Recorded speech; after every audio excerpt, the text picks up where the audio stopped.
చాలామంది నిద్రిస్తూ వచ్చారు. కానీ ఈరోజు మనం బ్రతికి ఉన్నామంటే దేవుని యొక్క ప్రణాళిక, దేవుని యొక్క ఉద్దేశం నా పట్ల కలిగి ఉంది కాబట్టి మనం ఈ రీతిగా బ్రతికి ఉన్నాం. అందు గురించే ఈ VBSకు దేవుడు మనలను తీసుకొని వస్తూ వచ్చాడు. ఏదో ఆషామాషిగా మనం ఇక్కడికి రాలేవు.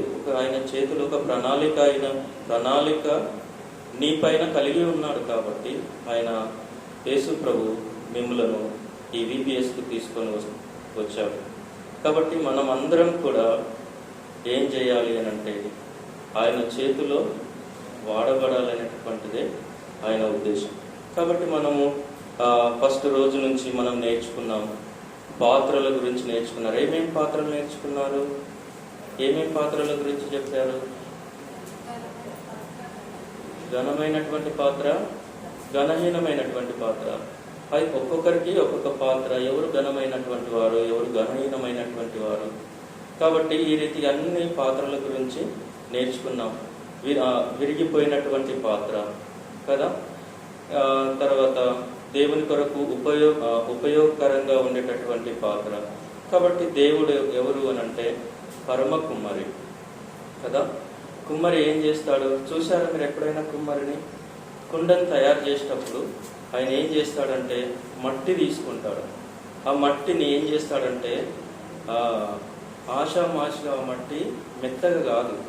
ఆ కుండ తయారు చేయాలి అని అంటే ఏం కావాలంటే మెత్తనైనటువంటి మట్టి కావాలి. ఆ మట్టి కావాలి అని అంటే ఏం చేస్తాడు ఆ కుమ్మరి అని అంటే దాన్ని ఏం చేస్తాడు? కట్టెతోటి కొడతాడు. కొట్టినప్పుడు ఏమవుతుంది అంటే చిన్న చిన్న స్మూత్గా ఉండేటటువంటి మట్టి తయారవుతుంది. దాన్ని తయారైనటువంటి మట్టిని ఆ రీతిగానే మళ్ళీ ఏం చేయడు, వాటర్ వేసి దాన్ని మెత్తన చేయడు. దాన్ని మళ్ళీ ఏం చేస్తాడంటే జల్లెడబడతాడు. జల్లెడంటే తెలుసు కదా అందరికీ.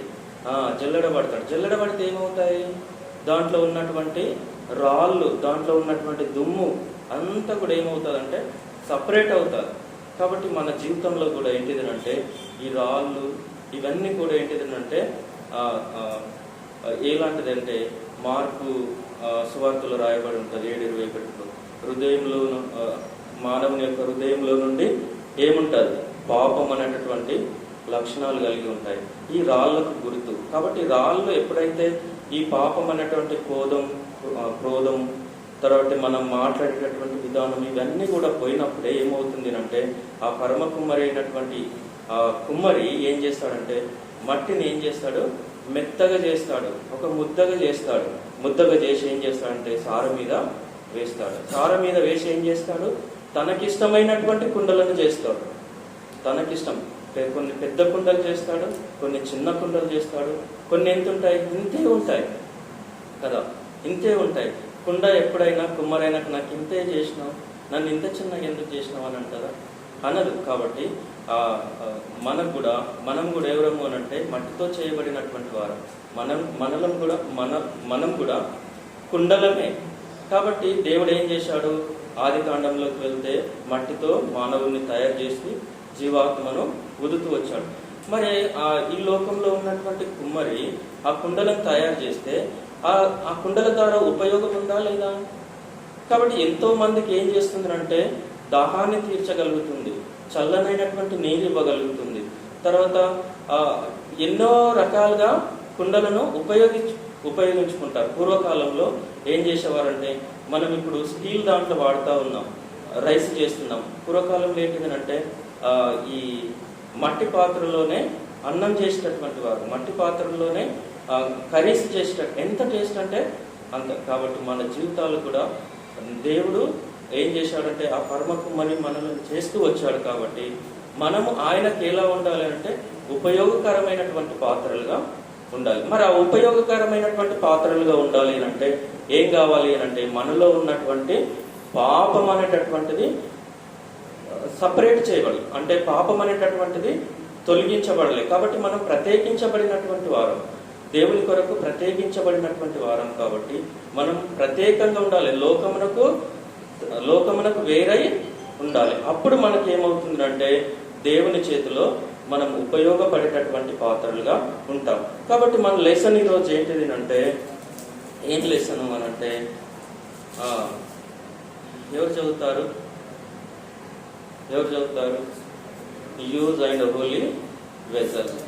అంటే దేవుడు ఎప్పుడు వాడుకుంటాడు మనల్ని అంటే పరిశుద్ధంగా ఉన్నప్పుడు మాత్రమే ఆ పాత్రలను వాడుకుంటాం. ఆ పాత్రల స్థానంలో ఎవరు పెట్టుకుందాం? నా పేరు పెట్టుకుందాం.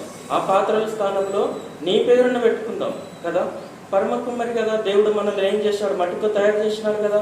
కాబట్టి ఈ లోకంలో చేసినటువంటి కుమ్మరి ఈ లోకంలో ఉన్నటువంటి మనుషులకు అవి ఉపయోగకరంగా ఉంటే, దేవుడు తన సహస్తం చేత మనలను తయారు చేస్తే మనం ఎవరికి ఉపయోగకరంగా ఉండాలా? దేవునికి ఉపయోగకరంగా ఉండాలా, సమాజానికి ఉపయోగకరంగా ఉండాలా. కాబట్టి ఏంటిదంటే దేవునికి ఉపయోగకరంగా ఉండాలంటే మనలో ఏముండద్దు అని అంటే పాపం అనేటటువంటిది ఉండద్దు. దేవుడు పాపాన్ని సహించేటటువంటి దేవుడు కాదు. పాపాన్ని సహించేటటువంటి దేవుడు. అందుకొరంటే పేతురు గ్రంథంలో రాయబడి ఉంటుంది కదా, నేను పరిశుద్ధుడని కనుక మీరు కూడా పరిశుద్ధంగా ఉండాలి. కాబట్టి పరిశుద్ధంగా ఉంటేనే దేవుడు ఏం చేస్తాడంటే మనలను వాడుకుంటాడు. నువ్వు చిన్న పాత్రవైనా పెద్ద పాత్రవైనా దేవుడు అందరినీ ఒకే దృష్టితో చూస్తాడు. కాబట్టి నువ్వు కనిపించినటువంటిదే పని చేసినా దేవుడు చూస్తాడు. మనుషులను చూసి మనము పని చేయవద్దు. కాబట్టి ఈరోజు మనం ఏంటిదంటే దేవునికి ఉపయోగకరమైనటువంటి పాత్రలుగా ఉన్నామా అనేటటువంటిది మనం చూసుకుందాం. కాబట్టి మొట్టమొదటిగా ఒక రాజు ఉన్నాడనమాట. ఆ రాజు పేరేం పేరు అని అంటే సౌలు రాజు. మీకు తెలుసు కదా, సౌలు ఏం చేస్తూ వచ్చాడు అని అంటే సౌలుని కూడా దేవుడు ఏర్పరచుకున్నటువంటి పాత్రే. తర్వాత సౌలు తర్వాత ఎవరు వచ్చారు అంటే దావీదు వచ్చాడు. దావీదు తర్వాత ఎవరు వచ్చారు అంటే అబ్షాలోము. తర్వాత దావీదు యొక్క కుమారుడు ఎవరు? సొలొమోన్ వచ్చాడు. ఈ సొలొమోను కాబట్టి సౌలును ఏర్పరచుకున్నాడు. కొన్ని రోజులు దేవుని చేత ఘనమైనటువంటి పాత్రగా ఉన్నాడు. దేవుడు చెప్పినటువంటిది చేశాడు.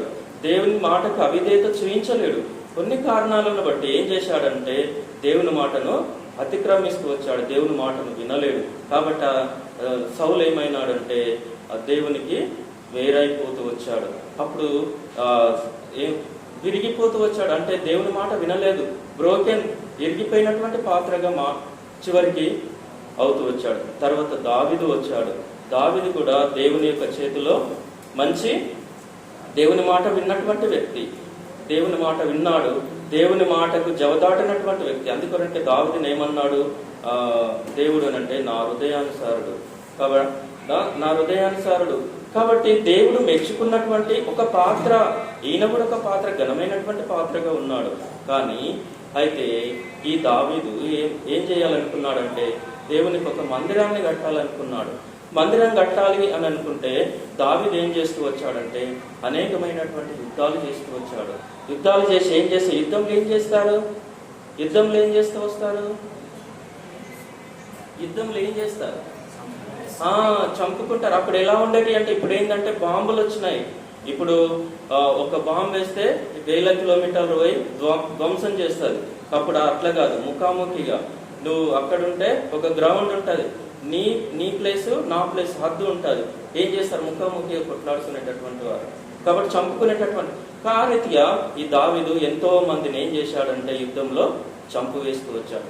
కాబట్టి ఈ దావీదు చంపుతూ వచ్చినటువంటి కారణాన్ని బట్టి దేవుడు ఏమన్నాడంటే ఓ దావీదు, నువ్వు అనుకున్నటువంటి ఉద్దేశం మంచిదే. నా గురించి మందిరం కట్టాలనుకున్నావు. నా మందిరం ఎలాంటిది అంటే పరిశుద్ధమైనటువంటి మందిరం. కాబట్టి పాపం లేనటువంటి మందిరం. కాబట్టి నువ్వేం చేస్తూ వచ్చావు? యుద్ధాలలో చాలా మందిని చంపుతూ వచ్చావు. నరహత్య చేయబడుతూ వచ్చింది. కాబట్టి నీ చేతులు పవిత్రమైనటువంటివి కాదు. కాబట్టి నువ్వేం చేయాలంటే నువ్వు మందిరం కట్టడానికి వీలు లేదు.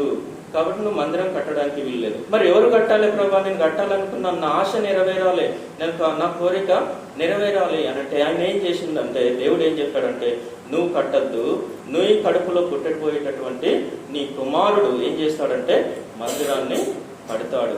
కాబట్టి మరి నా కుమారుడు మందిరాన్ని కడతాడు అన్నప్పుడు దావీదు ఏం చేస్తూ వచ్చాడంటే అన్ని సమకూరుస్తూ వస్తూ వచ్చాడు. కాబట్టి ఇగో మందిరం, ఎంతో సుందరమైనటువంటి మందిరం. ఈ మందిరము ఎవరి గురించి కడుతున్నాడు అంటే దేవుని గురించి కట్టబడుతూ వస్తున్నటువంటి మందిరం. ఇది మనుషుల కొరకు, మనుషుల నిమిత్తం కట్టినటువంటిది కాదు, మనుషుల ఘనత కొరకు కట్టినటువంటి మందిరం కాదు. ఇది ఎవరికి ఘనత కలగాలి అంటే దేవునికి ఘనత కలగాలి. మరి మందిరం కట్టాలి అని అంటే ఏం కావాలి అని అంటే మ్రాణులు కావాలా, రాళ్ళు కావాలా, తర్వాత ఇంకేం కావాలంటే కంసాలి వాళ్ళు ఏంటి ఆ మందిరములో ఉన్నటువంటి డిజైన్ దించడానికి కదా, ఆ డిజైన్ దించడానికి ఏం కావాలంటే మందిరము డిజైన్ దించడానికి అవన్నీ కావాలి. అంటే మందిరం ఎట్లుండాలి, పరిశుద్ధమైనటువంటి మందిరం కదా. కాబట్టి ఆ మందిరంలన్నీ కూడా ఎలా ఉండాలి, ఏ పక్కన ఏముండాలి అనేటటువంటి సొలొమోనుకు దర్శనమిస్తూ వచ్చాడు. ఇంతకుముందు పాత నిబంధన గ్రంథంలో కూడా ఎవరికి మోషకు దర్శనం ఇస్తూ వచ్చాడు. నా మందిరం ఎలా ఉండాలా, ఎంత పొడవు ఉండాలా, ఎంత వెడల్పు ఉండాలా, ఏ పక్కన ఏం పెట్టాలా. కాబట్టి పరిశుద్ధ స్థలము, అతి పరిశుద్ధమైనటువంటి స్థలము. కాబట్టి ఇదంతా కూడా ఏం చేశాడంటే మోషకు దర్శనం ద్వారా ప్లాన్ ఇచ్చేస్తూ వచ్చాడు దేవుడు. ఆ రీతిగానే ఈ సొలొమోను కూడా ఏం చేశాడంటే ప్లాన్ ఇస్తూ వచ్చాడు. కాబట్టి సొలొమోను జ్ఞానవంతుడు కదా. కాబట్టి ఇప్పుడు ఏమైండు అని అంటే సొలొమోను రాజు అవుతూ వచ్చాడు. రాజు అయినటువంటి తర్వాత ఇప్పుడు ఈ మ్రాణులన్నీ కూడా కావాలి. ఈ మ్రాణులు కావాలి అని అంటే ఎవరికి పంపారు అని అంటే హీరామ్ అనేటటువంటి స్నేహితుడు ఉంటాడు. ఈ స్నేహితుడు ఎవరు అని అంటే హీరాము దావీదుకు చాలా మంచి స్నేహితుడు అన్నమాట. కాబట్టి ఈ హీరామ్ ఏమనుకుంటాడు అంటే దావీదు తర్వాత సొలొమోను రాజు అవుతాడు. కాబట్టి ఆ సొలొమోను రాజు అయినాడు అనేటటువంటి సందర్భం తెలగానే చాలా సంతోషిస్తూ వచ్చాడు. సంతోషించినప్పుడు ఈ సొలొమోను ఏం చేశాడంటే మందిరం కట్టడానికి నాకేం కావాలా, మ్రాణులు కావాలా, శ్రేష్టమైనటువంటి మ్రాణులు కావాలా, కాబట్టి నువ్వు పంపించాలి అని అన్నప్పుడు ఈయన సంతోషంగా అంగీకరిస్తూ వస్తాడు. సంతోషంగా అంగీకరించి ఈ మ్రాణులను ఏం చేస్తాడంటే హీరాము అక్కడి నుండి పంపిస్తూ వస్తాడు. పంపిస్తూ వచ్చాడు. ఇవి చివరికి ఎక్కడికి వస్తాయి అంటే ఒప్పేకు తీసుకొని వస్తారు. అక్కడ నుండి తర్వాత ఎక్కడికి తీసుకొని వస్తారంటే యెరూషలేమునకు తీసుకొని వస్తారు. వచ్చినటువంటి తర్వాత ఈ రాళ్ళు కూడా ఎంత చక్కగా ఉన్నాయి చూడండి, ఆనాటి కాలంలో ఉన్నటువంటి రాళ్ళు. కాబట్టి ఈ రాళ్ళు కూడా తీసుకొని రావడం జరుగుతుంది. హీరాము పంపిస్తూ వస్తాడనమాట. తర్వాత ఇంకోటి ఏంటిదంటే ఈ మందిరము డిజైనింగ్ అంటే ఏ పక్కన ఏముండాలనేటటువంటిది శిల్పకారులు, అవునా, శిల్పకారులు. కాబట్టి ఒక మందిరమును తయారు చేయడానికి కావలసినటువంటి వస్తువులన్నిటినీ కూడా ఏం చేశాడంటే సొలొమోను సమకూరుస్తూ వచ్చి అందమైనటువంటి మందిరాన్ని కడుతూ వచ్చాడు. కాబట్టి అందమైనటువంటి మందిరాన్ని కడుతూ వచ్చినటువంటి తర్వాత మరి ఏం కావాలా, మరి పరిశుద్ధమైనటువంటి మందిరం కదా. కాబట్టి ఈ మందిరంలో ఏం చేస్తారు అంటే బలులు అర్పిస్తారు, అవునా. కాబట్టి ఇది బలిపీఠం. దీనికి 4 పక్కలు ఏముంటాయంటే కొమ్ములు ఉంటాయి. కాబట్టి ఈ బలిపీఠం మీద ఏమర్పిస్తారు అని అంటే పశువులను వధిస్తారు. కాబట్టి ఆ పశువులు ఏంటిదంటే అది వద్దన్నా బలిపీఠం మీద పెట్టినప్పుడు అది వద్దన్నా దాన్ని వధించవలసినటువంటిది. కాబట్టి ఇది తర్వాత ఈ వధిస్తారు బలిపీఠం. ఈ బలిపీఠం తర్వాత ఏంటి అంటే గంగాలం. తర్వాత ఈ పరిశుద్ధమైనటువంటి స్థలంలో ఉంటాయి. ఇదేంటి అంటే దీపస్తంభము, తర్వాత ధూపం వేయడానికి దీపస్తంభం, తర్వాత ఇదేంటిదంటే రొట్టెల బల్ల, సమూపపు రొట్టెల బల్ల. కాబట్టి ఇదేంటిదంటే మందసం, ఇక్కడ అతి పరిశుద్ధమైనటువంటి స్థలంలో ఉండేటటువంటిది. కాబట్టి దేవుని మందిరంలో ఇవన్నీ కూడా ఏంటిదంటే ఉపయోగకరమైనటువంటివి. ప్రతి వస్తువు కూడా ఎంతో విలువైనటువంటిది, ఎంతో ప్రశస్తమైనటువంటిది. కాబట్టి మనము కూడా దేవుని మందిరంలో ఎంతో విలువైనటువంటి వారం. కాబట్టి ఇక్కడ బలి అర్పించడానికి ఏం కావాలా, కాబట్టి మందసం అనేటటువంటిది కావాలా. కాబట్టి ఇక్కడ బలి అర్పించారు.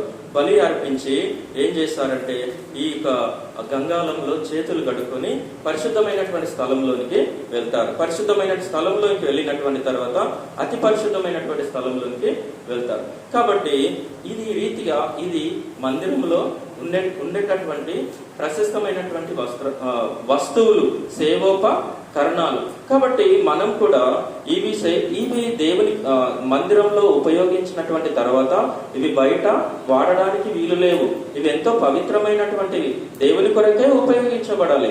కాబట్టి మన జీవితంలో కూడా మనం కూడా దేవుని మందిరంలో ఒక్కొక్క వస్తువు అయి ఉన్నాం, ఒక్కొక్క పనిముట్టు అయి ఉన్నాం.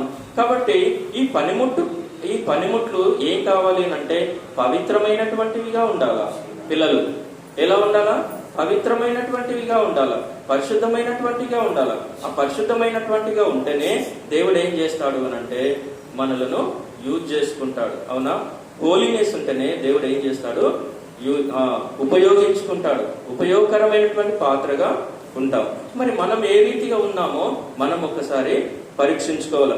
అందుకొరకే బలి పశువు అని అన్నారు కదా, మన కొరకు యేసుక్రీస్తు ప్రభు ఏమైనాడు? బలి అయినాడు. కాబట్టి ఈ బలి కావలసినటువంటి అవసరం. పూర్వకాలంలో ఏం చేసేవారు? పాపం పోవాలంటే బలులను అర్పించేటటువంటి వారు.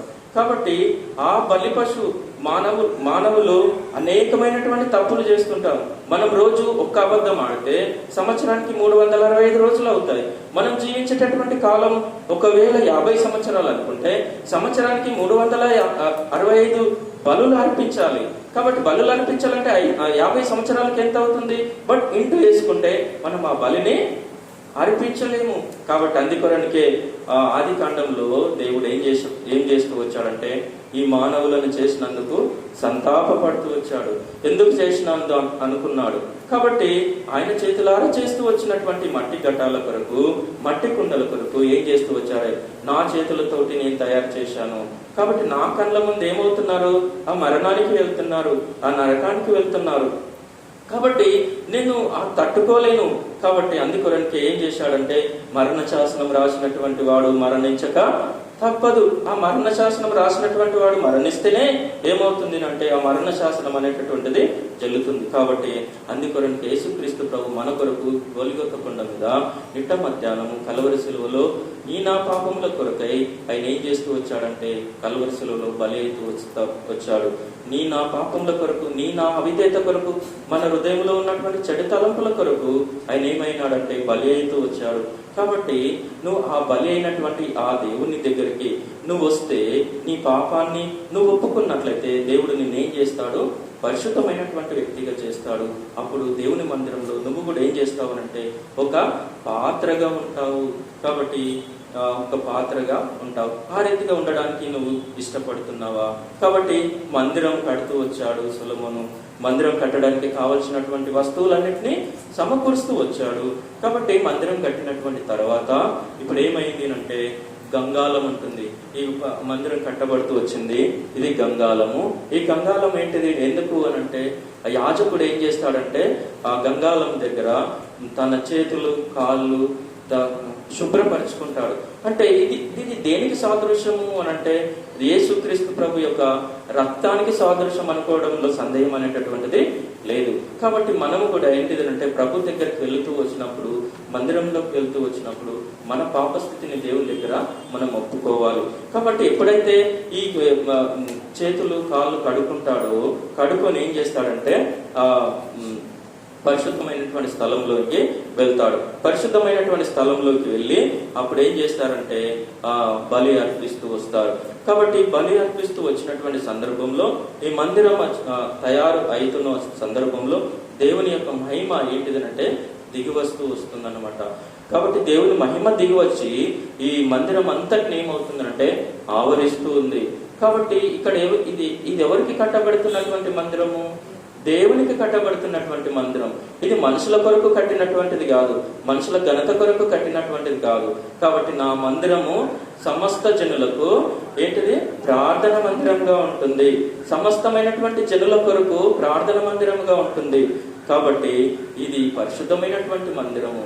కాబట్టి మన హృదయం కూడా దేవునికి ఆలయం. అందుకొరంటే కొరింథీయులకు రాసినటువంటి పత్రికలో ఉంటుంది కదా, మీ హృదయమే నాకు ఆలయము. కాబట్టి ఈ ఆలయాన్ని ఎవడు పాడు చేస్తాడో నేనేం చేస్తానంటాడు, వాడిని పాడు చేస్తానంటాడు. ఏం చేస్తానంటాడు? పాడు చేస్తానంట. మరి పాడు చేయడం, దేవుడు మనలను తయారు చేసింది ఎందుకు? మనం పాడైపోవడానికి దేవుడు తయారు చేస్తూ వచ్చాడా? పాడైపోవడానికి తయారు చేస్తూ వచ్చాడా? కాదు. దేవుడు ఎందుకు తయారు చేస్తూ వచ్చాడంటే, నా ద్వారా దేవునికి మహిమ రావాలి అని దేవుడు ఏం చేశాడంటే తయారు చేస్తూ వచ్చాడు. అందుకొరంటే యెషయా గ్రంథము 43:7 ఉంటారు అనుకుంటాను, నా మహిమ నిమిత్తము నేను మిమ్మను సృష్టిస్తూ వచ్చాను. కాబట్టి ఎవరికి మహిమ రావాలా? దేవునికి మహిమ రావాలా. కాబట్టి నువ్వు ఈ రోజు ఇక్కడికి వచ్చినావు అని అంటే, మనం ఇక్కడికి వచ్చినాము అంటే దేవుని యొక్క ఉద్దేశము నీ పైన ఉంది. దేవుని యొక్క కనుదృష్టి నీ పైన, నా పైన ఉంది. కాబట్టి దేవుని యొక్క ఉద్దేశాన్ని నువ్వు ఒకవేళ దేవుని యొక్క గీతను దాటిపోతే నువ్వేమవుతావు తెలుసా? చివరికి చాలా తిరిగిపోయినటువంటి పాత్ర అవుతావు. కాబట్టి దేవుని ఉద్దేశం నీ మీద ఉంది కాబట్టి దేవుడు నిన్ను ఇక్కడికి తీసుకొని వస్తూ వచ్చాడు. కాబట్టి దేవుని దగ్గర మన పరిస్థితిని అంతటిని దేవునికి అప్పగిస్తే దేవుడు ఏం చేస్తాడంటే క్షమిస్తాడు, నిన్ను పరిశుద్ధమైనటువంటి పాత్రగా చేస్తాడు. కాబట్టి ఇక్కడ ఏమైందంటే దేవుని యొక్క మహిమ దిగి వస్తూ వచ్చింది. కాబట్టి పరిశుద్ధంగా ఈ యొక్క మందిరము స్థలం, పరిశుద్ధమైనటువంటి స్థలము, తర్వాత అతి పరిశుద్ధమైనటువంటి స్థలము. ఇక్కడ ఏంటి అంటే బలి అర్పిస్తూ వచ్చినటువంటి సందర్భం చూస్తూ వస్తున్నాం. తర్వాత ఇంకొకటి ఏంటిది అంటే, ఇక్కడ చూడండి పిల్లలు, ఇది చాలా ఇంపార్టెంట్, ఇది చాలా ఉపయోగకరమైనటు. ఇక్కడ ఏం కనిపిస్తుంది మీకు? ఏం కనిపిస్తుంది ఇక్కడ మీకు? కనిపిస్తుందా? ఏమన్నా వస్తువులు కనిపిస్తున్నాయా మీకు? ఏం వస్తువులు కనిపిస్తున్నాయి చెప్పగలుగుతారా? కాబట్టి ఇక్కడ కొన్ని వస్తువులు ఉన్నాయి. ఇదేంటిది అంటే గంగాలం. ఇంతకు ముందే మనం చెప్పుకున్నాం కదా, గంగాలం. ఇప్పుడు బలి పశువును వధించాలి. అంటే ఏం చేయాలా? ఆ యొక్క బలిపీఠం మీద వధించినటువంటి తర్వాత ఏం చేస్తారంటే దాన్ని ధూపం వేస్తారంటే కాల్స్తారనమాట. ఈ కాలుస్తూ వచ్చినప్పుడు ఎవరు కాల్చాలి అంటే యాజకుడు కాలవాల. ఎందుకు యాజకుడు అంటే ఆ యాజకుడు మాత్రమే ఈ ప్రజల పక్షంన ఆ దేవుని సన్నిధికి వెళ్ళేటటువంటి వాడు. కాబట్టి అది ఎంతో పవిత్రమైనటువంటి స్థలం, పరిశుద్ధమైనటువంటి స్థలం. ఆ స్థలంలోకి ఎవరు వెళ్ళలేరు. కాబట్టి ఈ యాజకుడు ఏం చేయాలంటే ప్రజల పక్షమున సంవత్సరానికి ఒకసారి వెళ్తాడు. వెళ్ళి ఆ బలి అర్పిస్తూ వచ్చాడు. మరి బలి అర్పిస్తూ వచ్చినటువంటి సందర్భంలో అక్కడ కూడా కొన్ని విలువైనటువంటి పాత్రలు ఉన్నాయి. కాబట్టి ఇక్కడ ఏమేమి పాత్రలు ఉన్నాయి అంటే ఇక్కడ కొంకి ఉంది. ఇప్పుడు బలి అర్పిస్తున్నటువంటి సందర్భంలో మంట ఉంటది కదా, ఆ మంట మీద బలి పశువును వేస్తూ వచ్చినప్పుడు ఇప్పుడు ఏం చేయాలా? అది కాలిందా లేదా చూడాలి కదా. తర్వాత ఆ కాలినటువంటి తర్వాత ఏమొస్తుంది? నిప్పులు వస్తాయి. తర్వాత కాలినటువంటి తర్వాత బూడిద వస్తుంది. తర్వాత ఇగో పాత్రలు ఉన్నాయి. కాబట్టి ఇవన్నీ కూడా ఏంటిదంటే దేవుని మందిరంలో ఒక్కొక్కరు ఒక్కొక్క పాత్ర ఉన్నారు. ఇవి ఎంతో విలువైనటువంటివి. ఇవి దేవుని కొరకే ఉపయోగించేటటువంటివి. ఇవి దేవుని కొరకు ఉపయోగించేటటువంటివి. తర్వాత వీటిని మళ్ళీ బయట ఉపయోగించండి. ఇవి ఎంతో పవిత్రమైనటువంటివి. ఇవి దేవుని సేవ కొరకు సేవోపకరణాలు. కాబట్టి ఇవి ఎంతో పవిత్రమైనటువంటివి. మరి ఈ పాత్రలుగా మనం ఉండాలి అంటే, కాబట్టి మనం ఏం కావాలి అంటే పవిత్రమైనటువంటిదిగా ఉండాలి. కాబట్టి మనం మందిరంలో మనం ఏ రీతిగా ఉన్నాం, మన ప్రవర్తన ఏంటిది, మన పరిస్థితి అంతటిని కూడా ప్రభువా నేను ఎక్కడ నీకు అవిధేయతగా ఉన్నాను, నేను ఎక్కడ నీకు లోబడేటటువంటి తత్వం నాకు లేదు. కాబట్టి దేవుని మందిరంలో ప్రతి ఒక్కటైనా నువ్వు పాటలు పాడినా, నువ్వు చిన్న పని చేసినా అది దేవుని కొరకు వాడబడుతున్నటువంటి వాడు, దేవుని కొరకు వాడబడినటువంటి వాడు. కాబట్టి ఇక్కడ ఎంత ఉన్నాయి, చిన్న చిన్న పాత్రలు ఉంటాయి. ఈ చిన్న పాత్రలు ఏం చేస్తారు అంటే బలి పశువును వధించినటువంటి తర్వాత ఆ రక్తాన్ని ఏం చేస్తారంటే పట్టడానికి ఉపయోగం. ఆ రక్తాన్ని ఏం చేస్తారు?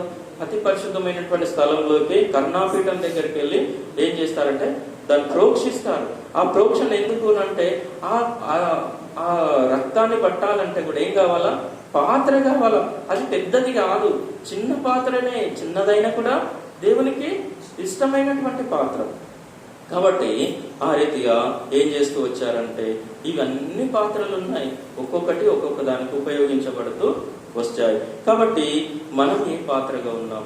మరి పాత్రలుగా ఉండాలంటే మన పరిస్థితి ఏంటిదో మనం గుర్తు తెచ్చుకోవాలి. ఈ పాత్రలుగా ఉండాలంటే మనం ఏం కావాలంటే హోలీనెస్ అనేటటువంటిది ఉండాలి. దేవుని కొరకు ఉపయోగపడాలి అనేటటువంటి పాత్రలుగా ఉండాలంటే పరిశుద్ధమైనటువంటి పాత్రలుగా ఉండాలి. తర్వాత ఇంకేంటిది?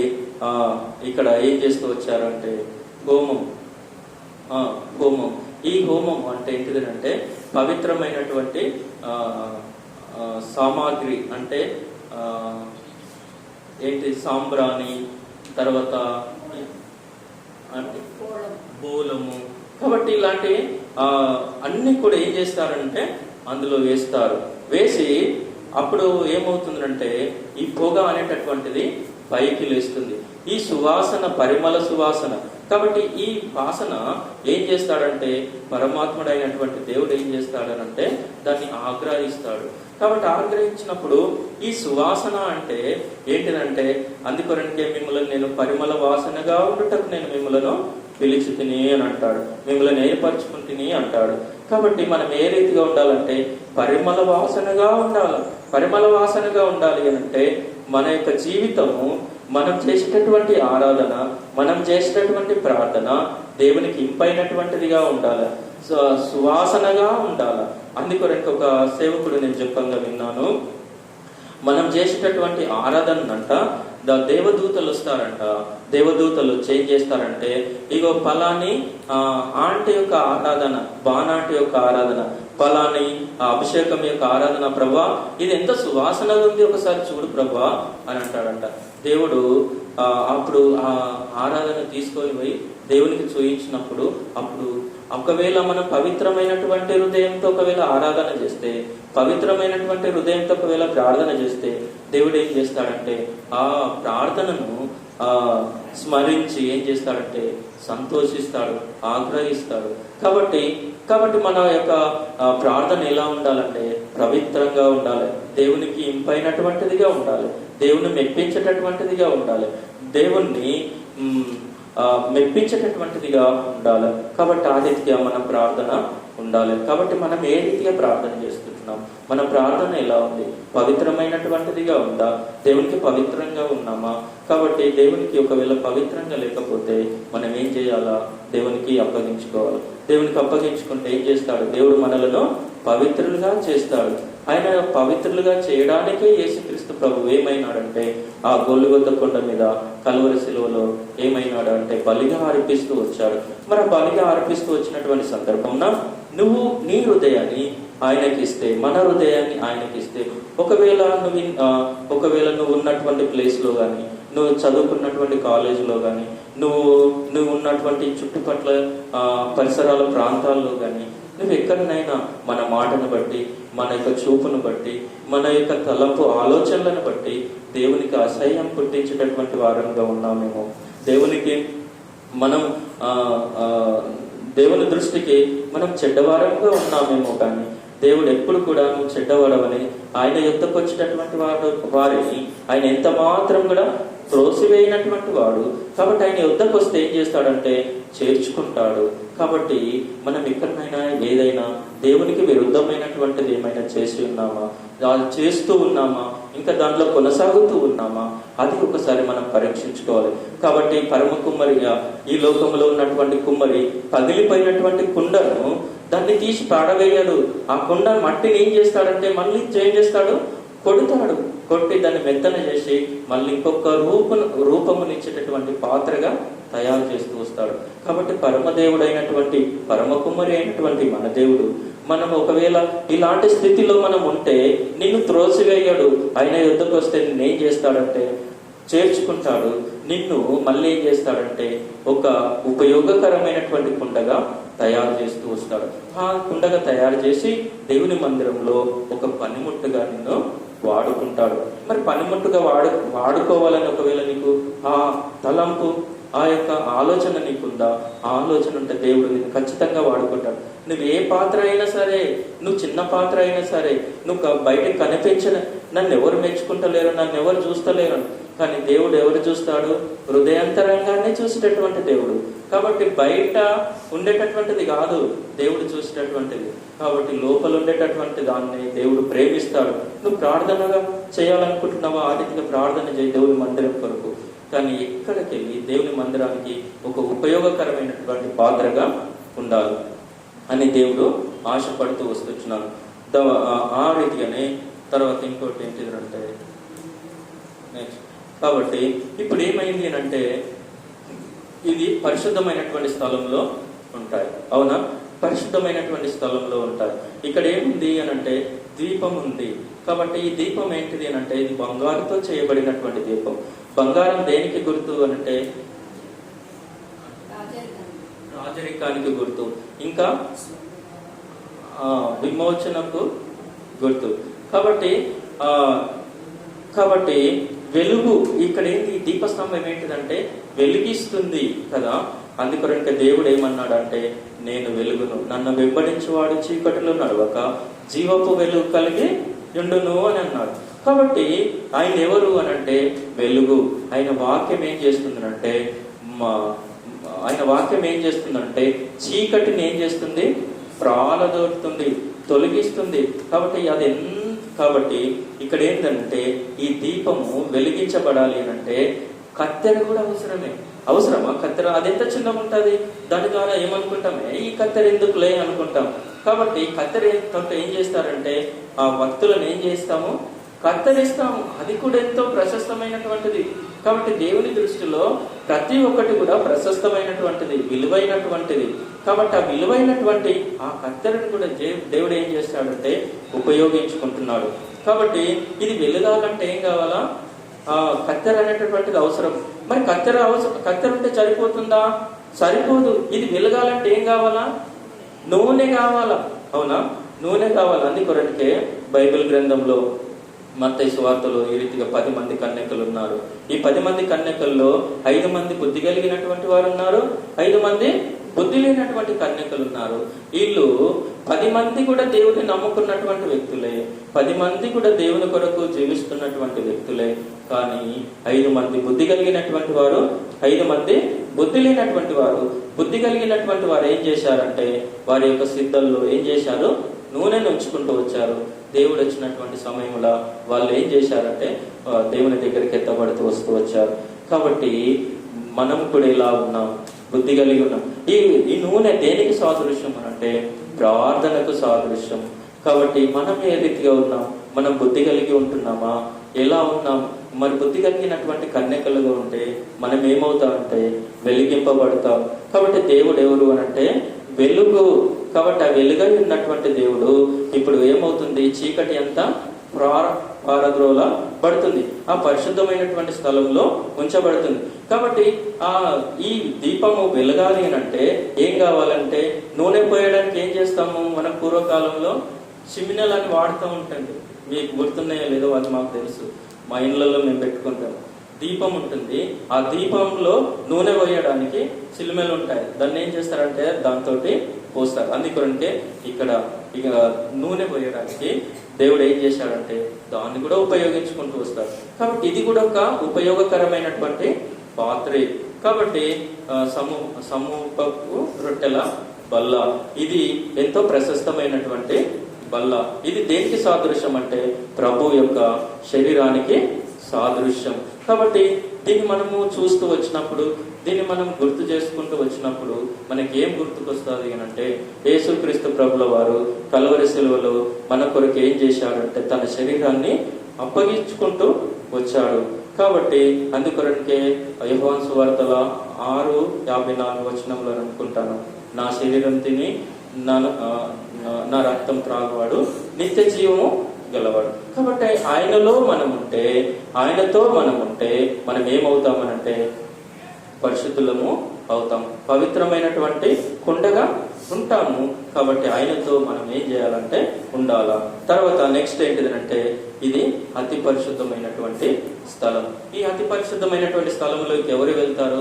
నువ్వు నేను వెళ్ళడానికి వీలు లేదు. కాబట్టి ఎవరు వెళ్ళాలి అంటే యాజకుడు మాత్రమే వెళ్ళాలా. అది ఎప్పుడు వెళ్ళాలా అనంటే సంవత్సరానికి ఒకసారి మాత్రమే వెళ్తాడు. సంవత్సరానికి ఒక్కసారి మాత్రమే వెళ్తాడు. ఎవరి పక్షంన వెళ్తాడంటే ప్రజల పక్షంన వెళ్తాడు. ప్రజల పక్షంన వెళ్ళి అక్కడ ఏం చేస్తాడంటే బలి అర్పిస్తాడు. బలి అర్పించి బలి అర్పిస్తాడు. ఇక్కడ అవేంటి సాంబ్రాణి, బోలము మొదలైనటువంటి సువాసన అంటే మంచి వాసన ఇచ్చేటటువంటి అక్కడ బలి వేస్తూ వచ్చినప్పుడు ఆ యొక్క అతి పరిశుద్ధమైనటువంటి స్థలం నుండి దేవుని దగ్గరికి వెళ్తూ వస్తుంది. ఈ ధూపము వెళ్తూ వస్తుంటుంది. ఈ పరిశుద్ధమైనటువంటి స్థలంలోకి వెళ్ళినటువంటి తర్వాత ఏమవుతుంది అంటే ఇప్పుడు ఒక అడ్డు తెర ఉంటుందన్నమాట. ఈ తెర పరిశుద్ధమైనటువంటి స్థలానికి, అతి పరిశుద్ధమైనటువంటి స్థలానికి ఈ తెర ఉంటుంది.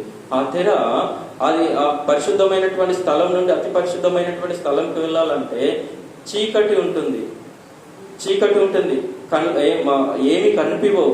మరి అక్కడికి వెళ్ళాలి అని అంటే ఏంటిదంటే ఏం చేయాలంటే ఈ తెర నుండి దాటి వెళ్ళాలా. ఈ తెర నుండి దాటి వెళ్ళాలంటే ఏం కావాలంటే నిప్పులు అవసరం. చేత పట్టుకొని నిప్పులు ఏం చేస్తాడంటే ఈ ఉంటది కదా ఈ పాత్రలో వేసుకొని వెళ్తాడు. వెళ్తూ వచ్చినప్పుడు ఏం చేస్తాడు, దాంట్లో ఆ యొక్క సాంబ్రాన్ని అది వేస్తూ ధూపం వేస్తూ వెళ్తాడనమాట. ఆ ధూపం వేసుకుంటూ వెళ్ళినప్పుడు ఏమవుతుందంటే ఆ వెలుతురికి ఎక్కడికి వెళ్తాడనంటే అతి పరిశుద్ధమైనటువంటి స్థలంలోకి వెళ్తాడు. ఈ అతి పరిశుద్ధమైనటువంటి స్థలంలో ఏమవుతుంది అంటే ఈ మందసం ఉంటుంది. ఈ మందసం దగ్గర కరుణాపీఠం అనేటటువంటిది ఉంటుంది. కాబట్టి ఇక్కడ వెళ్ళి ఏం చేస్తాడంటే దేవుణ్ణి ప్రార్థన చేస్తాడు. ప్రార్థన చేసి ఏం చేస్తాడంటే తిరిగి వస్తున్నప్పుడు మళ్ళీ పరిశుద్ధమైనటువంటి స్థలం, అతి పరిశుద్ధమైనటువంటి స్థలం నుండి పరిశుద్ధమైనటువంటి స్థలానికి వస్తూ ఉన్నటువంటి సందర్భంలో ఏమవుతుంది అంటే ప్రజలందరూ ఆయన వచ్చినప్పుడు ఈయన మా గురించి ఏం చేశాడు అంటే ప్రార్థన చేస్తూ వచ్చాడు. కాబట్టి ఓ దేవా ఈ ఒక్క సంవత్సరమైనా ఉండలేము అన్నట్లు ప్రజల పక్షంన ఏం చేస్తాడంటే ప్రాధేయపడుతూ వస్తారు. ఒకవేళ ఈ యొక్క యాజకుడు కూడా పవిత్రంగా లేకపోతే అతి పరిశుద్ధమైనటువంటి స్థలంలోకి వెళ్ళినటువంటి సందర్భంలో పవిత్రత లేకపోతే ఏం చేస్తాడంటే అక్కడనే చచ్చిపోతాడు. కాబట్టి ఇది దేవుని యొక్క ఆజ్ఞ. కాబట్టి ఏ కలంకమైనను ముడతైనను ఏది కూడా ఉండదు. ఆయన పరిశుద్ధుడు కనుక కాబట్టి ఈ యాజకుడు కూడా ఏం చేయాలంటే పరిశుద్ధంగా ఉండాలి. మరి మానవుల యొక్క పాపం పోవాలి అంటే ఏం చేశారు? బలులు అర్పించేటటువంటి వారు పావురాలు కానీ ఇంకా చిన్న చిన్నవన్నీ కూడా బలులు, గొర్రెలు, తర్వాత మేకలు ఇలాంటివన్నీ కూడా ఏం చేశారంటే బలులు అర్పించేటటువంటి వారు. కాబట్టి అర్పించినటువంటి తర్వాత తిరిగి యాజకుడు వస్తాడు. వచ్చినటువంటి తర్వాత ఏమైంది అంటే ఈ యాజకుడు మా నిమిత్తం ఏం చేస్తూ వచ్చాడంటే దేవుని దగ్గర ప్రాధేయపడుతూ వచ్చాడు. మా గురించి మా పాపములు పోవడానికి కొరకై దేవుని దగ్గర మొరపెడుతూ వచ్చాడు. కాబట్టి ఈయన తిరిగి వచ్చినాడంటే మా పాపాలు ఏమవునాయి? క్షమించబడినాయి, పోయినాయి అనేటటువంటి వాళ్ళకు ఒక నమ్మకం అనమాట. కాబట్టి ఆ రీతిగానే ఈ పరమదేవుడు యాజకుడు ఏ రీతిగా అయితే ప్రజల పక్షంన ఈ లోకంలో తాత్కాలికంగా చేస్తూ వచ్చాడు. కాబట్టి పరమదేవుడు మన పాపముల నిమిత్తము ఒకేసారి ప్రాణం మీద ఏం చేశాడంటే బలిగా అర్పించబడుతూ వచ్చాడు. కాబట్టి మనం ఇప్పుడు గొర్రెలను అర్పించవలసినటువంటి అవసరం లేదు, మనం మేకలను అర్పించవలసినటువంటి అవసరం లేదు. కాబట్టి నువ్వు ఉన్న పాటను ఏంటిదంటే యేసు ప్రభువా నేను పాపిని, నా పాపముల కొరకు నువ్వేమైనావు? చనిపోతూ వచ్చావు, మరణిస్తూ వచ్చావు, ఇక నేను నిన్ను నమ్ముతున్నాను అంటే వీళ్ళు సంవత్సరానికి ఒకసారి బలి అర్పించేటటువంటి వారు. కాబట్టి మనము శాశ్వతంగా మన పాపములు పోవాలి అని అంటే యేసుక్రీస్తు ప్రభుల వారు ఒక్కడే ఏమైనాడంటే బలిగా అర్పించబడ్డాడు. ఆయనలో ఏ పాపమునూ లేదు. కాబట్టి బలి అర్పించాలంటే శ్రేష్టమైనటువంటిది కావాలా, కలంకం ఉండద్దు, ఎలాంటి మచ్చ ఉండద్దు, ఎలాంటి డాగు ఉండద్దు. ఉండద్దు. కాబట్టి అలాంటివి ఈ మానవుణ్ణి తయారు చేసినందుకు దేవుడు ఏం చేశాడంటే, ఈ రీతిగా పాపం పోవాలంటే అన్ని పశువులను అర్పించాలంటే మరి అర్పించగలుగుతారా వీళ్ళని? దేవుడు ఏం చేశాడంటే, మరణ శాసనం రాసినటువంటి వాడు మరణించి తిరిగి లేస్తేనే తప్ప ఈ మరణ శాసనం అనేటటువంటిది కొట్టివేయబడదు. దానికి కారణం ఏంటిదంటే, నేనే మరణిస్తా, నేనే ఆ గొర్రె పిల్లగా బలి అవుతాను కలవరి శిలువలో, నేను బలి అవుతాను. నా బిడ్డల గురించి, నా చేతులారా చేయబడినటువంటి బిడ్డల గురించి, నేను కన్నటువంటి, నేను తయారు చేసినటువంటి ఆ బిడ్డల గురించి నేనేమవుతానంటే, నేనే ఆ కలవరి శిలువలో బలి అవుతూ వస్తాను అని దేవుడు ఏం చేశాడు, తను తాను ఇష్టపూర్వకంగా ఏం చేస్తూ వచ్చాడంటే బలిగా అప్పగించుకున్నాడు. ఒక బొచ్చు కత్తిరించు వాని దగ్గర గొర్రె ఎలాగైతే మౌనంగా ఉంటుందో ఆ రీతిగా మౌనంగా అప్పగించబడుతూ వస్తే అనేక మంది ఏం చేశారు, పిడుగుతులు గుద్దారు. అనేక మంది ఏం చేశారు, కుమ్మి వేస్తూ వచ్చారు. దానిని ఏం చేస్తూ వచ్చారు, బల్లెంతో పొడుస్తూ వచ్చారు. కాళ్ళలో చేతులలో ఏం చేశారంటే మేకులు కొట్టబడుతూ వచ్చాయి. కాబట్టి మనము చేసినటువంటి తప్పుల గురించి, మనం పొందవలసినటువంటి శిక్ష గురించి, మనం అనుభవించవలసినటువంటి మనం బలి కావాల్సి వచ్చినటువంటి ఆ తప్పు గురించి ఇప్పుడు ఏమైనాడు అంటే, యేసుక్రీస్తు ప్రభుల వారు నా గురించి ఏమైనాడంటే కలవరి శిలువలో బలి అవుతూ వస్తూ వచ్చాడు. కాబట్టి ఒక్కసారి ఆలోచించవా, ఒకవేళ మనము రోజు మందిరానికి వస్తుండవచ్చు, కాబట్టి దేవుని మందిరంలో పని చేస్తుండవచ్చు, కాబట్టి నువ్వు అన్ని వార కార్యక్రమాల్లో పాలు పొందుతుండవచ్చు, కాబట్టి నువ్వు ప్రార్థన కూడికలకు మనం వస్తుండవచ్చు. ఒకవేళ నువ్వు రాలేకపోతున్నావేమో, ఒకవేళ క్రైస్తవులం అనేటటువంటి ఒక పేరు పెట్టుకొని ఉన్నామేమో కాబట్టి అలాంటి పేరు పెట్టుకుంటే దేవుడు ఈరోజు నీతోటే మాట్లాడుతున్నాడు. కాబట్టి నువ్వే కావాలి ఆయనకు, ఆయన పలిగిపోయినటువంటి పాత్రలే ఆయనకు కావాలి. కాబట్టి నువ్వు అలాంటి పరిస్థితిలో ఉన్నావేమో, దేవుడు నిన్ను పిలుస్తున్నాడు, దేవుడు నిన్ను ఏర్పరచుకున్నాడు, ఆయన మందిరంలో నిన్ను ఉపయోగించుకోవాలనుకుంటున్నాడు, ఆయన మందిరంలో నిన్ను ఒక పాత్రగా ఉపయోగించుకోవాలనుకుంటున్నాడు. ఒకవేళ ఆ పాత్రగా ఉండాలని నువ్వు ఇష్టపడుతుంటున్నావా, ఆ పాత్రగా ఉండాలని నువ్వు అనుకుంటున్నావా? ఒకవేళ నువ్వు ఆ రీతిగా అనుకుంటే దేవుని యొద్దకు రా. దేవుడు ఏం చేస్తాడంటే నీ పాపమునంతటిని పరిహరిస్తాడు.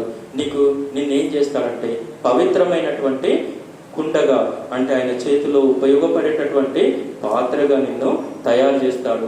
పరిశుద్ధమైనటువంటి పాత్రగా తయారు చేస్తాడు. ఆ పరిశుద్ధమైనటువంటి పాత్రగా తయారు చేస్తూ వచ్చినప్పుడు ఏం చేస్తాడంటే, యేసు రక్తం చేత మనం ఏం చేయాలా, కడగబడుతూ వస్తే ఏమవుతామనంటే పవిత్రులము అవుతాం. నెక్స్ట్ ఏంటి అంటే, ఇప్పుడు కడగబడినటువంటి పాత్రలు ఏమవుతాయి అంటే మందిరంలో పని చేస్తూ వచ్చారు. కాబట్టి పాస్టర్ గాను, లీడర్స్ గాను, తర్వాత ఇంకొకటి సండే స్కూల్ టీచర్స్ గాను, ఇంకా ఇక్కడ కొన్ని మాత్రమే రాయబడి ఉన్నాయి. కానీ అక్కడ నువ్వు చిన్న పాత్ర అయినా ఇక్కడ కొన్ని మాత్రమే రాయబడి ఉన్నాయి. కానీ నువ్వు చిన్న పాత్రలైనా కూడా దేవుడు నిన్ను వాడుకుంటూ వస్తాడు. ఇవెంతో ఉపయోగకరమైన, దేవుడిని నేర్పరచుకున్నటువంటి పాత్రలుగా దేవుడు నిన్ను చేస్తాడు. తర్వాత సొలొమోను ఏం చేశాడు అంటే మందిరాన్ని ప్రతిష్ఠిస్తూ వచ్చాడు. మందిరాన్ని ప్రతిష్ఠిస్తూ వచ్చినటువంటి తర్వాత ఏమైనాడంటే ప్రజలందరినీ సమకూరుస్తూ వచ్చి ఏం చేశాడంటే ప్రతిష్ఠిస్తూ వచ్చాడు. ప్రతిష్ఠిస్తూ వచ్చినప్పుడు అందుకొరకే బైబిల్ గ్రంథంలో ఒక మాట రాయబడి ఉంటుంది. ఏంటంటే బలులు అర్పించట కంటే మాట వినట శ్రేష్టం. మరి సొలొమోను బలులు అర్పిస్తూ వచ్చాడు, తర్వాత మాట వింటూ వచ్చాడు. ఈ బలులు ఎన్ని రోజులు అర్పింపబడ్డాయంట అంటే 14 రోజులు అర్పింపబడ్డాయంట. అంటే ఎన్ని బలులు అర్పిస్తూ వచ్చాడు చూడండి. కాబట్టి ఈ మందిరము దేవునికి ప్రతిష్ఠిత చేస్తూ వచ్చినటువంటి వాడు. తర్వాత ఇక్కడ ఉన్నటువంటి ప్రజలందరూ కూడా ఏం చేస్తూ వచ్చారంటే, ఇక్కడ ఉన్నారు ఈ పరిశుద్ధమైనటువంటి స్థలము, ఇక్కడ ఏం చేస్తున్నారు, ధూపం వేస్తూ ఉన్నటువంటి. కాబట్టి దేవుని మందిరంలో మనం అందరం కూడా ప్రశస్తమైనటువంటి వారమే. చివరిగా దేవుడు ఏం చేశాడంటే, కాబట్టి ఈ మనం మందిరం ప్రతిష్ఠించబడినటువంటి మందిరానికి ప్రతిష్ఠింపబడినటువంటి తర్వాత ఇప్పుడు ఏమవుతున్నారు అంటే, ఇప్పుడు మనం దేవుని మందిరానికి రావడానికి కొన్ని సందర్భాల్లో ఏం చేస్తామంటే ఏదో ఒక సాకు చెప్పుకొని మనము బయటికి వెళ్తూ ఉంటాం. కాబట్టి అట్లా ఉంటే ఫన్ అంటే మనం ఏదో ఒకటి ఆట ఆడడానికి కానీ ఏదో ఒకటి కల్పించుకొని మనం ఏం చేస్తామో బయటికి వెళ్తాం. దేవుని మందిరం అనేటటువంటిది కూడా మనకు లెక్క చేయం. ఆ లెక్క చేయకపోయినటువంటి కారణాన్ని బట్టి కాబట్టి ఒక పాత్ర ఉంటుంది, సెల్ఫిష్నెస్, తర్వాత ఫైటర్స్, ఇలాంటి అన్ని కూడా మన హృదయంలో ఉంటాయి. ఇది దేవునికి ఇష్టమైనటువంటి పాత్ర కాదు. మరి దేవునికి ఇష్టమైనటువంటి పాత్రగా ఉండాలి అని అంటే ఏం చేయాలా అంటే దేవుని మందిరానికి వెళ్ళాలా, దేవుని మాట వినాలా, దేవుడు చెప్పింది చేయాలా, దేవుని మందిరాన్ని వదిలి పెట్టకూడదు. కాబట్టి దేవుని ప్రేమించినటువంటి వ్యక్తులకు ఏముంటుంది అంటే లవ్, ప్రేమ ఉంటుంది, ఒబే ఉంటుంది, రిక్వెస్ట్ ఉంటుంది. కాబట్టి ఇలాంటి లక్షణాలు కలిగి ఉంటాం. మనం కొన్ని సందర్భాల్లో ఏమనుకుంటాము అంటే బయట వాళ్ళతో అందరితోటి బాగానే ఉంటాం, మంచిగా ఉంటాం, మన టీచర్స్ తోటి బాగానే ఉంటాం, మన స్నేహితులతోటి బాగానే ఉంటాం. చివరికి మనం ఎక్కడికి వస్తామంటే ఇంటి దగ్గరికి వచ్చే వరకు మన తల్లిదండ్రుల మాట వినము, తల్లిదండ్రులు చెప్పినటువంటి మాట వినము. కాబట్టి అది దేవునికి ఇష్టమైనటువంటిది కాదు. తల్లిదండ్రులు చెప్పినటువంటి మాటను వినాలా, దేవుడు చెప్పినటువంటి మాటను వినాలా. కాబట్టి మనం ఏం కావాలంటే ఈ సెల్ఫిష్నెస్ నుండి మనం ఏం కావాలంటే దేవుని యొక్క పాత్రగా మారాలి అంటే దేవుని మాటను వినాలి. దేవుని మాటను వినాలంటే యేసు ప్రభు యొక్క రక్తం క్రిందికి మనం వస్తే మన పాపం అంతా కూడా ఏమవుతాం అంటే హోలీ పాత్రగా అవుతాం, అంటే పరిశుద్ధమైనటువంటి పాత్రగా అవుతాం. ఈ పరిశుద్ధమైనటువంటి పాత్రను దేవుడు ఏం చేస్తాడంటే ఉపయోగించుకుంటాడు, దేవుని కొరకు ఉపయోగించుకుంటాడు. నువ్వు దేవుని కొరకు సృష్టింపబడినటువంటి పాత్రగా ఉంటావు. అప్పుడు నీ ద్వారా ఏమవుతుందంటే దేవునికి మహిమ కలుగుతుంది. కాబట్టి ఈ మందిరం అంతటిని కట్టడానికి ఎన్ని రోజులు పట్టిందంటే 7 days, 7 సంవత్సరాలు పట్టిందండి. ఈ మందిరం అంతా కట్టడానికి 7 సంవత్సరాలు పట్టినటువంటి. కాబట్టి ఆ రీతిగా దేవుడు మనలను తయారు చేస్తూ వచ్చాడు. ఆయన మందిరంగా ఉండాలని దేవుడు మనలను ఏం చేశాడంటే ఈ రీతిగా మనల్ని తయారు చేస్తూ వచ్చాడు. కాబట్టి ఆయన బిడ్డగా ఉండడానికి మనము ఇష్టపడదామా? మనం ఇష్టపడితే దేవుని దగ్గరికి వస్తే దేవుడు మనల్ని ఏం చేస్తాడు? ఆయన బిడ్డగా చేసుకుంటాడు. ఆయన కొరకు మనం బ్రతికితే దేవునికి మహిమ వస్తుంది. ఈరోజు కంఠస్థ వాక్యం ఏంటంటే ఎఫెసీ 1:5 ఏముందో చదువుతారు ఎవరైనా?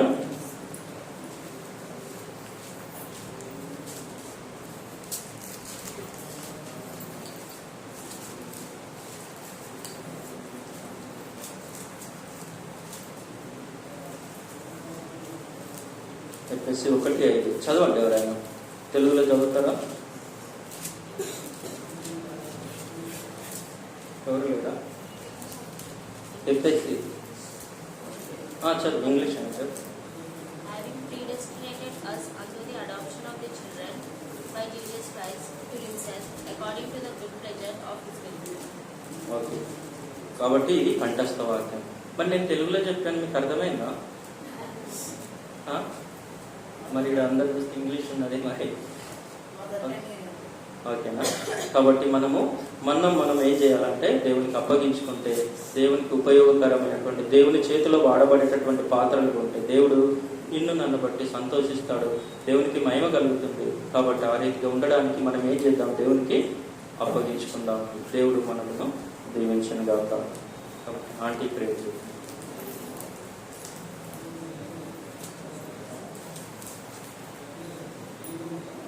దేవుని